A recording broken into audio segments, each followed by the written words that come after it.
सकते हैं। तमाम मामलों को समझना और तमाम मामलों को मानवीय दृष्टिकोण से समझना दो अलग अलग पहलू। हम अपने चैनल पे इस बात का ध्यान रखते हैं कि हम कोई चर्चा करें तो उसमें मानवीय दृष्टिकोण को समझे, जो मानवीय कमियां हैं उसको भी समझे और मानवीय जो मूल्य है उसको भी समझे। कमियां हम सब में है, हम कमियों से मूल्य की तरफ बढ़ते हैं। यही यात्रा है, यही सभ्यता है कि हम अपनी कमियों पे विजय पाते चलते हैं, लेकिन कमियों को अंडरलाइन न करें, लेकिन कमियों को लपेट ले पूरे देह में, ये भी सही नहीं। प्रफुल्ल भाई, शुरुआत करते हैं मधु किशोर वाले प्रसंग से ही। मधु किशोर जो आरोप लगा रही, उसको किस तरह से, इस तरह के आरोपों की क्या जगह है समाज में? देखिए, उनका पूरा नाम तो मधु पूर्णिमा किशोर है और ये दिल्ली बेस्ड हैं, दिल्ली पर हैं। व्यक्तिगत रूप से मेरा कोई परिचय नहीं है उनसे, मैं साफ कर दूं, लेकिन हाँ, मैं उनके काम के प्रति उत्सुकता से देखता रहा हूं और नरेंद्र मोदी जी के आने के पहले मैं कह सकता हूं कि उनमें दक्षिणपंथी रुझान थे और यह कोई बुरी बात नहीं थी, क्योंकि उस समय में जो 2013 के पहले जो दक्षिणपंथी जो रुझान थे, उसमें बहुत सारी चीजें ऐसी थी जिसमें समाज की स्वीकार्यता और जो अन्य रुझानों की त्रुटियों को या उसमें जो कमियां रह जाती हैं उसको उसके पूरक के रूप में वो उभर रही थी। चाहे कांग्रेस हो या वामपंथी हो, उनमें कई चीजें ऐसी रह जाती है, स्वभावता रह जाती है। तो उस स्वर को समझने के लिए दक्षिणपंथ उसमें में उभर रहा था। बड़े सम्मान के साथ लोग अटल बिहारी वाजपेयी को याद करते हैं, तो सहमतियों के आधार पर नहीं, बल्कि जैसे ज्योति बसु ही कहते थे कि अटल बिहारी वाजपेयी अच्छे आदमी है, लेकिन सही आदमी गलत पार्टी में। तो क्या कहते थे वो? ये कहते थे कि वो वहां रह करके एक सही काम कर रहे हैं, लेकिन होगा नहीं, या और सराहना इसलिए करते होंगे या करते थे कि वामपंथी या कांग्रेस की राजनीति में भी जो बहुत सारी जगह गैप, जो राजनीति में खालीपन रह जाता है, अंधेरा रह जाता है, उस अंधेरे को वो एक अलग ढंग से उसके अनुकूलता में उनका विकास होता है। मधु किशोर भी स्त्रीवादी रुझान को लेकर के, कई महिलाएं उस समय में बहुत इससे काम करती थी। सबका नाम लेना तो संभव नहीं है, उचित भी नहीं है इस प्रसंग में, लेकिन 2-3 महिलाओं की याद आती है, जैसे तिस्ता सितलवार थी, वंदना शिवा थी, ऐसी बहुत सारी महिलाएं काम करती थी, और भी कई हैं, मैं क्षमा चाहता हूं, मैं सबका नाम इस प्रसंग में नहीं लूंगा। तो मधु किशोर जी ने, उनमें दक्षिणपंथी रुझान थी, लेकिन दक्षिण पंथ में जो स्त्रियों का विरोध है, उस विरोध में वह उसको करेक्ट करने की काम करने की कोशिश लगातार करती थी।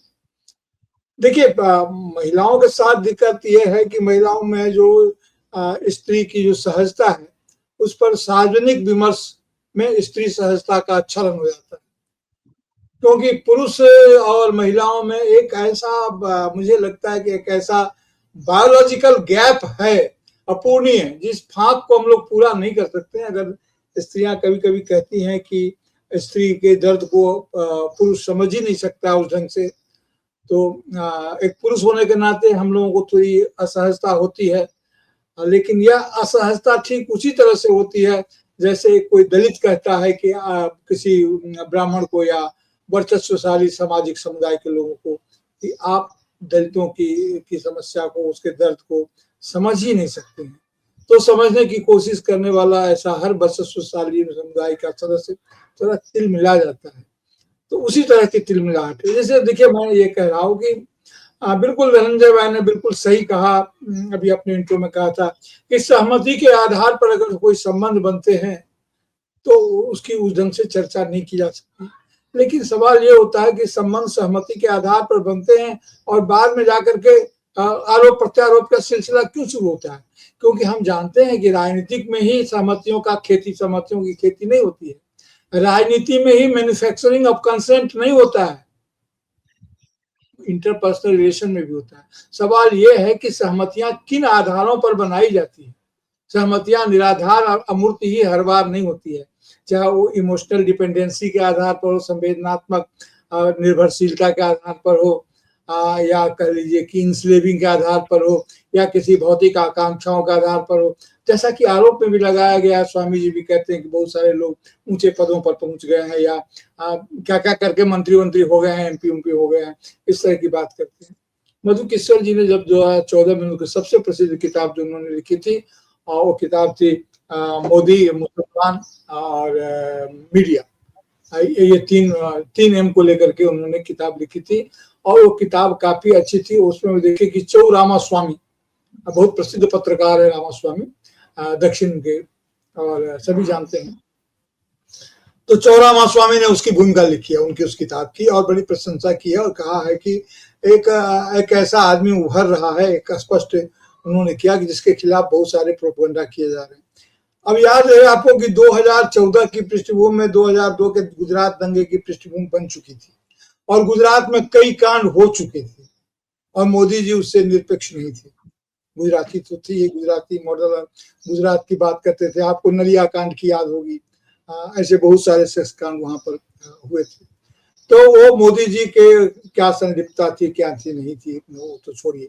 लेकिन ये जब कह रही हैं इनका आरोप, उस समय में इन्होंने उस किताब को लिखते समय इन्होंने उनकी बड़ी भूरी भूरी प्रशंसा की और ये लिखा कि ये नए ढंग की बात कर रहे हैं, जबकि 2014 में उनके पीछे दंगों का इतिहास भी था।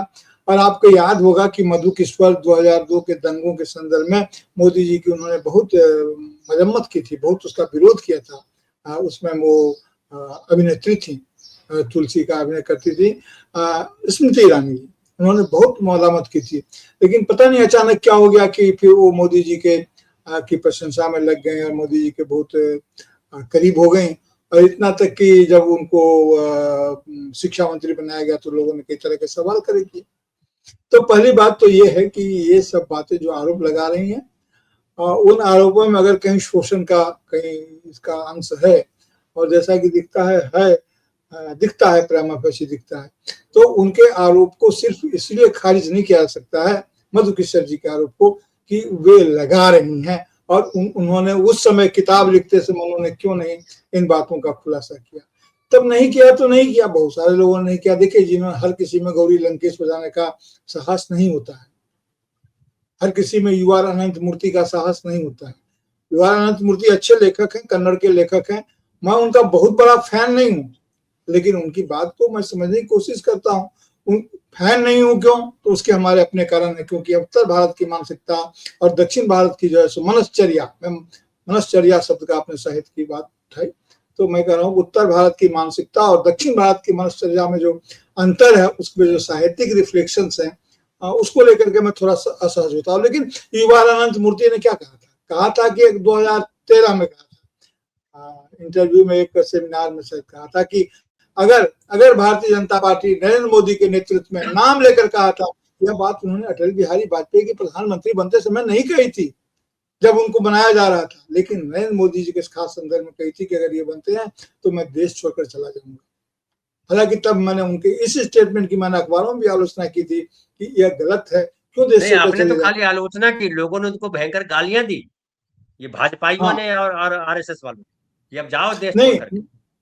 नहीं, मैंने आलोचना यह की थी कि हमें देश छोड़कर क्यों जाएंगे, देश में अच्छा बुरा जो भी होता है तो उसके खिलाफ हमें को देश में रह करके संघर्ष करना होगा। अगर आप इसको बुरा मानते हैं तो आपको संघर्ष करना चाहिए, ना कि देश छोड़ के जाना चाहिए। तो हालांकि वो दुनिया छोड़कर ही चले गए, बहुत तुरंत बाद भी उनका देहांत हो गया। तो मैं मधु किश्वर जी के संदर्भ में ये कहता हूँ कि मधु किश्वर जी एक गंभीर लेखिका रही हैं। अब उनके अतीत की बात को लेकर के वो क्या करती रही हैं और उन बातों को लेकर के, लेकिन मुझे जहां तक लगता है वो खुद पर्सनली इस तरह के किसी चीज में इन्वॉल्व नहीं है, उनकी उस तरह की उपयोगिता शायद नहीं हुई है और वो उस तरह का आरोप अपने संदर्भ में नहीं लगा रही होंगी। और एक अच्छी महिला के रूप में मैं उन्हें जानता हूँ, वैचारिक असहमतियां जो भी हो, और उनके भाई का भी कुछ केस हुआ था, तो महिला जो नारीवाद है उनका, नारीवाद भी बात में जाकर के एक भिन्न आयाम में चला गया। कई मसलों पर वो चुप रही, कई मसलों पर मुखर हुई और काफी दिन तक असहज रही और कहीं शांत रही, उन मुद्दों पर उनका कोई वचन नहीं आया। लेकिन उन सबों का कोई प्रभाव नहीं है। एक नागरिक के हैसियत से भी उनके अतीत की परवाह किए बिना हमें उनके आरोपों पर ध्यान देना चाहिए, उसकी जांच होनी चाहिए और जांच से पता चलना चाहिए, उनके सम्मान की रक्षा होनी। नहीं प्रफुल्ल भाई, देखिए कई लोग कह रहे हैं कि ये जांच करने निकलिएगा तो ढेर सारी चीजें होंगी, लेकिन एक महत्वपूर्ण बात मैं कहना चाह रहा हूँ आपके सामने, फिर आगे आएंगे, वो दूसरे विषय पे जाएंगे।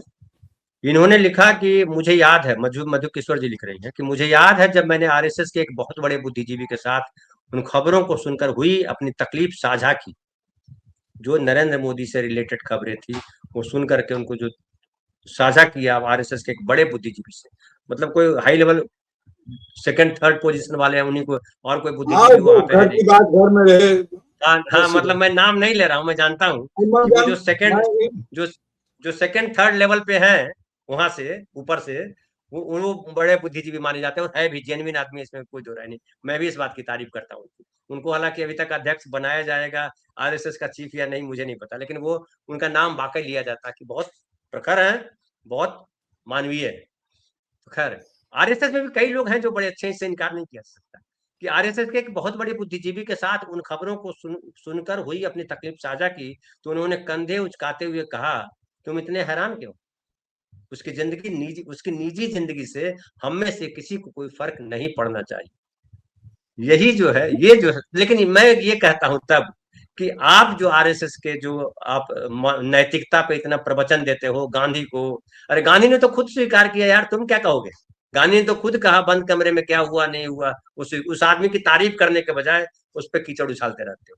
फिर नेहरू पे जिस तरह से एडमीना को लेकर के कीचड़ उछाला गया, कभी भाई आरएसएस ने नहीं कहा कि अरे तुम क्या बकवास कर रहे हो, नेहरू के बारे में इस तरह से बात क्यों कर रहे हो, जबकि लोहिया जी ने बाकायदा कहा, लोहिया जी ने कहा कि अगर नेहरू और एडमीना के कोई संबंध थे भी तो भारत के हित में था। लेकिन आपने क्या कहा, अभी जो निशिकांत दुबे संसद में करते रहते हैं वो क्या करते रहते हैं? मोदी ने एक बार भी कहा कि ये गलत कर रहा है? ये जो सुब्रमण्यम स्वामी जो दिन रात बकवास करते रहते हैं सोनिया गांधी के बारे में, बार बाला है और फलाना है, क्या आरएसएस ने कभी कहा कि ये क्या बोल रहा है, स्त्री के सम्मान का सवाल है? नहीं कहा। ये कई सारे लोग हैं। और अभी देखिए महाराष्ट्र की बात है, जो खरात है, अशोक खरात, अभी उसको पकड़ के ले गई पुलिस, उसके सारे वीडियो फाइल फलाना ठिकाना चिलाना देखा जा रहा है। तो अशोक खरात को या बाबा फलाना को ये जो होता है तो महिलाएं खुद निकल करके आती है, महिलाएं खुद आरोप लगाती है, और तब ये सारी चीजें होती है। अशोक खरात के खिलाफ भी जो है महिला जो शिकार हुई उसी ने आरोप लगाया। लेकिन एप्स्टीन फाइल के मामले में क्या हो रहा है? मैं बार बार कहता हूं कि देवदासी प्रथा के मामले में क्या कहा, क्या किया समाज ने? इतना घटिया प्रथा थी और सब सर माथे लेके चल रहे थे, आज भी चल रहे हैं, किसी को अफसोस नहीं। अंग्रेजों से माफी मंगवाते हैं ये लोग, लेकिन ये खुद धर्माचारी बने के बैठे बैठे, ठेकेदार बन के बैठे, इन्होंने कभी माफी नहीं मांगी। और देखिए ये हमारे लक्ष्मी जी एक दो सवाल कर रही है, ये कह रही है किश्वर के पोस्ट में प्रूफ देने की बात है, certain things can not be proved but there may be truth in allegations. देखिए ये जो प्रूफ जो देने की बात करते हैं ना लोग, लक्ष्मी जी, उसमें भी बड़ी गड़बड़ी रहती है। और ये हमारे एक साथी ने बड़ा अच्छा कहा प्रफुल्ल भाई कि जो जी है ये जब ये सारी जो सोनी वाली जो घटना है, मानसी सोनी वाली घटना जो जिसपे सबसे ज्यादा कपिल मिश्रा ने भी कहा था और क्या क्या हुआ था, तो कांग्रेस की सरकार थी उस वक्त दिल्ली में, वो जांच कर सकती थी, वो चीजें कर सकती थी। लेकिन मसला ये है कि जो पीड़ित है या जो जो नैतिकता का जो तकाजा है कि इस तरह के लोगों को बारे में लोग जानते हैं, नहीं जानते ऐसी बात नहीं है। मोदी अगर गड़बड़ स्वभाव के हैं तो उनके आसपास के लोग जानते हैं, कंगना रनौत कैसी है वो लोग जानते हैं। लेकिन जब इस तरह के जब आरोप प्रत्यारोप संसद में राहुल गांधी के खिलाफ या किसी और का कैरेक्टर एसोसिएशन जब करते हो, तो आपको अपने गिरबान में एक बार झांक करके देखना चाहिए कि ये गलत है, ये नहीं होना चाहिए। बस इतनी सी बात है, बाकी कुछ बात नहीं। बाकी तो लड़ाई ये चलती रहेगी, स्त्री पुरुष का कम नहीं होने वाला है झगड़ा, और ये चलता रहेगा। कौन करके किसने क्या इस्तेमाल किया, अब तो महिलाएं भी इस्तेमाल करने लगी, पुरुष भी इस्तेमाल करते हैं, पुरुष पुरुष का इस्तेमाल करते हैं, महिलाएं महिलाएं का इस्तेमाल कर रही हैं। तो वो तो हमारे समाज की जो न्याय प्रक्रिया है और जो पूरा तंत्र है, समाज है, जब नीचे रहेगा तो यही होगा। लेकिन